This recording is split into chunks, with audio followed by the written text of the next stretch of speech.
Dear students, मैं आपको welcome करता हूं इंग्लिश लाउंज यूट्यूब चैनल में। तो आज की इस वीडियो के अंदर हम पार्ट्स ऑफ स्पीच सीरीज़ के अंदर जो सबसे फॉरमोस्ट पार्ट ऑफ स्पीच है नाउन, उसे डिस्कस करने वाले हैं। तो सबसे पहले हमें पता होना चाहिए कि पार्ट्स ऑफ स्पीच क्या है। तो उससे पहले भी हमें एक चीज़ का कॉन्सेप्ट होना ज़रूरी है कि व्हाट इज़ ग्रामर, क्योंकि ग्रामर ही एक ऐसा फ्रेमवर्क है कि जिसके अंदर हम पार्ट्स ऑफ स्पीच को डिस्कस करते हैं। तो ग्रामर एक ऐसी प्रैक्टिस है कि जिसके अंदर हम परमिसिबल और नॉन परमिसिबल सीक्वेंसेस को डिस्कस करते हैं, यानी ऐसे क्राइटेरियाज हैं कि जिनकी बदौलत हमें पता लगता है कि लैंग्वेज को अप्रोप्रिएटली किस तरीके से इस्तेमाल करना है और उसके अंदर जो नॉन अप्रोप्रिएट किस्म का सीक्वेंस ऑफ सेंटेंस है उसको किस तरीके से डिस्कार्ड करना है। इसी तनाजुर में हम देख लेते हैं कि पार्ट्स ऑफ स्पीच क्या है। हम जो गुफ्तगू करते हैं, हम किसी से बातचीत करते हैं, उसमें हम मुख्तलिफ़ किस्म के वर्ड्स बोल रहे होते हैं। उन वर्ड्स को अपनी कंफर्ट के लिए, अपनी आसानी के लिए हम मुख्तलिफ़ क्लासेस के अंदर क्लासिफाई करते हैं। उन क्लासेस को या उन मुख्तलिफ़ काइंड्स ऑफ वर्ड को हम पार्ट्स ऑफ स्पीच कहते हैं। पार्ट्स ऑफ स्पीच में अल्फाज को डिस्ट्रीब्यूट करने का या डिवाइड करने का बुनियादी मकसद ये होता है कि हम बेहतर तरीके से लैंग्वेज को अप्रोप्रिएट वे में यूज़ कर सकें। तो आज की इस वीडियो के अंदर हम पार्ट्स ऑफ स्पीच सीरीज़ के अंदर सबसे जो पहला और फॉरमोस्ट पार्ट ऑफ स्पीच है नाउन, उसे डिस्कस करने वाले हैं। तो हम जानते हैं कि नाउन की जो डेफिनेशन है वो बहुत ज़्यादा सिंपल है। Noun is used to denote person, place और थिंग। नाउन क्या है?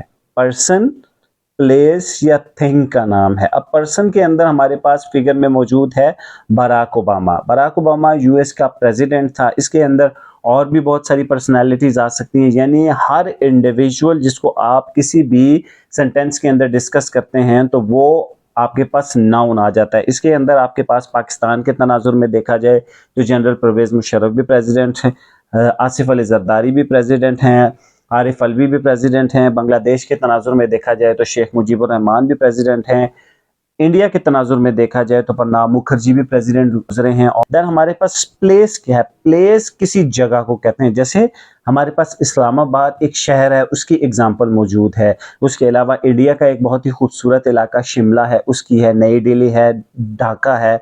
तो ये तमाम चीज़ें जो है नाउन में आती हैं। तो थिंक, अब थिंक का कंसेप्ट समझना बहुत ज़रूरी है। थिंक क्या होता है? थिंक के अंदर हर वो चीज़ आ जाती है कि जो आप अपनी सेंसेस से परसीव कर सकते हैं, जिसको आप देख सकते हैं, सूंघ सकते हैं, चख सकते हैं, वो थिंक के अंदर आती है। यहाँ पर हमने फ्लावर की एग्जांपल ली है जिसमें रोज़ को हमने थिंक का। उसके अलावा जितनी भी एसेंशियल कमोडिटीज़ हैं लाइफ की, वो भी थिंक्स के अंदर आती हैं। एग्जाम्पल देखते हैं, जैसे कि हमारे पास एक एग्जाम्पल है कि Obama was once a president. इसके अंदर नाउन को हमने ट्रेस आउट करना है। Noun is the name of person. तो पर्सन क्या है इसके अंदर? ओबामा। तो जो ओबामा है इसे हम नाउन कहेंगे। Then Islamabad is a beautiful city. इस फिक्रे के अंदर, इस पर्टिकुलर सेंटेंस के अंदर इस्लामाबाद जो है हमारे पास नाउन है। Then the rose smells sweet. इस जुमले के अंदर हमारे पास द रोज नाउन के तौर पर एग्जिस्ट कर रहा है। देन हम काइंड्स ऑफ नाउन को देखते हैं। नाउन की डिफरेंट काइंड्स हैं, उनको हम स्टडी कर लेते हैं। सबसे पहले हम एक एग्जाम्पल को देखते हैं। एग्जाम्पल का मकसद ये है कि इससे जो अंडरस्टैंडिंग हमारी इंडोर्स होगी वो कभी भी थेरेटिकल चीज़ों से या रटी रटाई बातों से नहीं होगी। एक एग्जाम्पल देखते हैं। हम जानते हैं कि शेख मुजीबुर रहमान जो हैं वो एक बंगाली रेवोल्यूशनरी लीडर गुजरे हैं और बांग्लादेश के फर्स्ट प्रेसिडेंट भी गुजरे हैं। तो जुमला है Sheikh Mujib was a great president. इस जुमले को एनालाइज करते हुए हम दो बेसिक टाइप्स निकालेंगे नाउन के। अब इस जुमले के अंदर हमारे पास जो नाउन है वो शेख मुजीब है। तो शेख मुजीब जो है वो पर्टिकुलर पर्सनैलिटी को सिग्निफाई करता है, यानी शेख मुजीब एक यूनिक पर्सनैलिटी है, एक यूनिक ट्रेट से भरपूर एक शख्स का नाम है। लेकिन उसके अलावा जो नाउन प्रेसिडेंट है वो हम किसी भी प्रेसिडेंट के तौर पर अप्लाई कर सकते हैं, जिसमें हमारे पास कोंदोक और मुश्ताक अहमद जो कि बांग्लादेश के प्रेसिडेंट गुजरे हैं, और भी मुख्तलिफ प्रेसिडेंट गुजरे हैं। तो हम कह सकते हैं कि नाउन शेख मुजीब हमारे पास जो है उसे हम कहेंगे कि ये एक पर्टिकुलर पर्सन को सिग्निफाई करता है। लेकिन जो प्रेसिडेंट है ये भी एक नाउन है, लेकिन प्रेसिडेंट जो है वो एज अ होल एक बड़ी क्लास को सिग्निफाई करता है। तो शेख मुजीब एक प्रॉपर नाउन है। लेकिन जो प्रेसिडेंट है वो एक कॉमन नाउन है। तो दो टाइप्स हमारे पास आ गई, एक प्रॉपर नाउन, एक कॉमन नाउन। इनकी डेफिनेशन को मजीद बेहतर तरीके से समझते हैं। कॉमन नाउन, जैसे कि इसका नाम ही सिग्निफाई कर रहा है कि ये कॉमन होता है एवरी पर्सन और थिंग के लिए, यानी हर शख्स या चीज का एक स्पेसिफिक जो नाम होता है जो किसी बड़ी क्लास को सिग्निफाई करता है, वो हमारे पास कॉमन नाउन होता है। यानी गर्ल, गर्ल पूरे फीमेल जेंडर को सिग्निफाई करती है, तो गर्ल जो है वो हमारे पास कॉमन नाउन है, ये प्रॉपर नाउन नहीं है। विमेन जिस तरह हो गया, ये हमारे पास कॉमन नाउन होता है।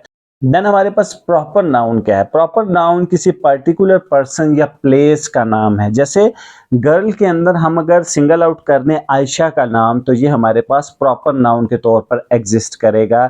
कंट्रीज में हम सिग्निफाई करके सिंगल आउट कर दें पाकिस्तान को, तो पाकिस्तान एक प्रॉपर नाउन के तौर पर एग्जिस्ट करेगा।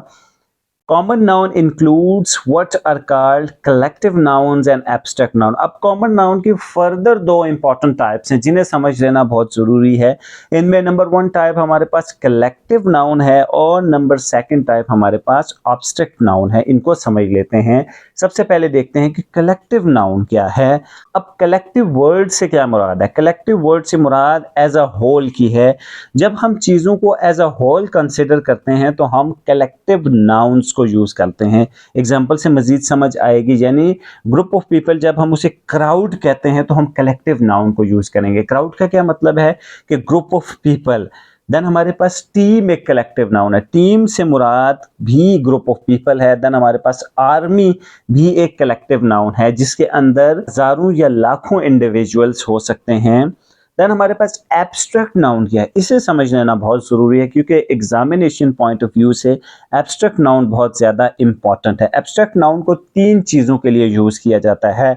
नंबर 1 किसी क्वालिटी को ज़ाहिर करने के लिए, नंबर 2 किसी एक्शन को ज़ाहिर करने के लिए, नंबर 3 किसी स्टेट को ज़ाहिर करने के लिए। नंबर 1 हम देखते हैं कि क्वालिटी को किस तरीके से ज़ाहिर किया जाता है। जैसे कि गुडनेस क्वालिटी है हमारे पास, काइंडनेस क्वालिटी है हमारे पास, ऑनेस्टी क्वालिटी है। तो ये तमाम चीज़ें जो हैं एब्स्ट्रैक्ट नाउन के अंदर आती हैं। एक्शन, एक्शन के अंदर लाफ्टर हंसना एक्शन है, जजमेंट देना एक्शन है, हेट्रेड एक एक्शन है। तो ये तमाम चीज़ें एक्शन के ज़ुमरे में आती है और हम इन्हें एब्स्ट्रैक्ट नाउन ही कहते हैं। स्टेट, स्टेट के अंदर आपका यूथ आता है, आपकी चाइल्डहुड आती है, आपकी स्लेवरी आती है। तो ये तमाम चीज़ें स्टेट हैं। तो जब भी किसी जुमले के अंदर या किसी पर्टिकुलर टेस्ट के अंदर ये चीज़ें आपको पॉप आउट हों तो आपको पता लग जाना चाहिए कि ये एब्स्ट्रैक्ट सेंटेंसेस हैं या एब्स्ट्रैक्ट नाउन हैं।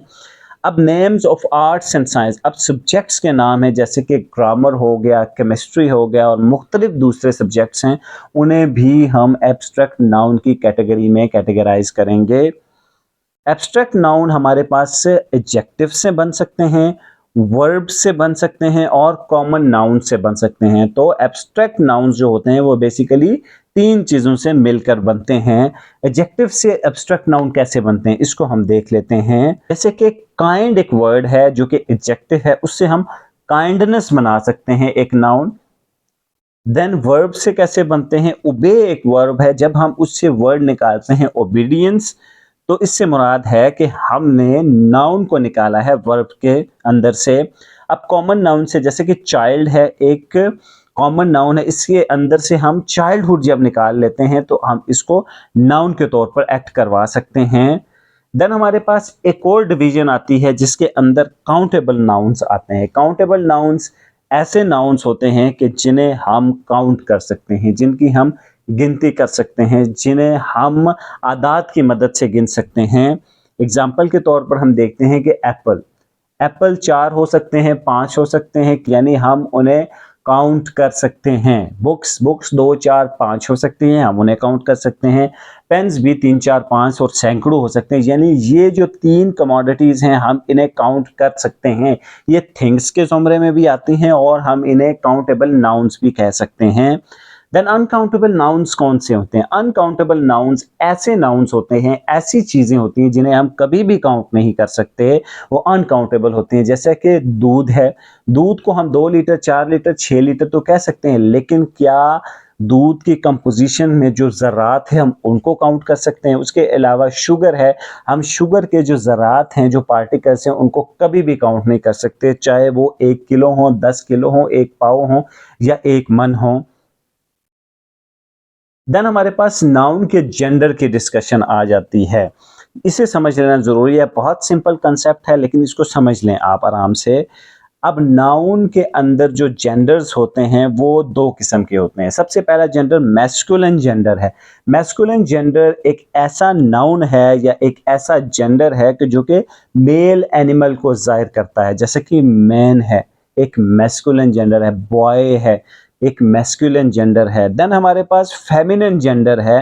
फेमिनिन जेंडर के अंदर फीमेल एनिमल जैसा कि विमेन या गर्ल है, यानी मैस्कुलिन जेंडर के अंदर मेल्स की बात होती है, फीमेल एनिमल की बात होती है। फेमिनिन जेंडर के अंदर हमारे पास एक कॉमन जेंडर आता है जो बहुत ज़्यादा कंफ्यूज करता है। कॉमन जेंडर एक ऐसा जेंडर है कि जो कि मेल और फीमेल के कैद से आज़ाद होता है। वो मेल्स के लिए भी कॉमन होता है और फीमेल्स के लिए भी कॉमन होता है। जैसे कि पेरेंट, पेरेंट मेल पेरेंट भी हो सकता है और फीमेल पेरेंट भी हो सकता है। चाइल्ड, चाइल्ड ब्रॉडर कैटेगरी है, इसके अंदर बच्चा भी हो सकता है, बच्ची भी हो सकती है। फ्रेंड मेल भी हो सकता है, फीमेल भी हो सकता है। स्टूडेंट भी एक ब्रॉडर डिवीजन है, इसके अंदर मेल स्टूडेंट्स भी आते हैं, फीमेल स्टूडेंट्स भी आती हैं। देन हमारे पास न्यूटर जेंडर आता है। न्यूटर से मुराद एक ऐसा जेंडर जो ना के मेल हो ना फीमेल हो, उसे हम न्यूटर जेंडर कहते हैं। जैसे कि बुक्स या बुक न्यूटर जेंडर है, इसका जेंडर वाज़ेह नहीं है। पेन, इस ये भी एक न्यूटर जेंडर है, इसका जेंडर पार्टिकुलर वाज़ेह नहीं है। देन हमारे पास नाउन के नंबर्स की बात आती है। नाउन के नंबर्स को आपने खुद रीड करना है, उसको कमेंट सेक्शन के अंदर डिस्कस करना है और उसके रिलेटेड अगर कोई कंफ्यूजन है तो वो मैं आपको क्लैरिफाई करवाऊंगा। तो यहाँ पर हम वीडियो को करते हैं एंड रिक्वेस्ट है कि चैनल को लाजमी सब्सक्राइब करें और जल्दी से हमारे 2000 सब्सक्राइबर कंप्लीट करवा दें। Thank you very much.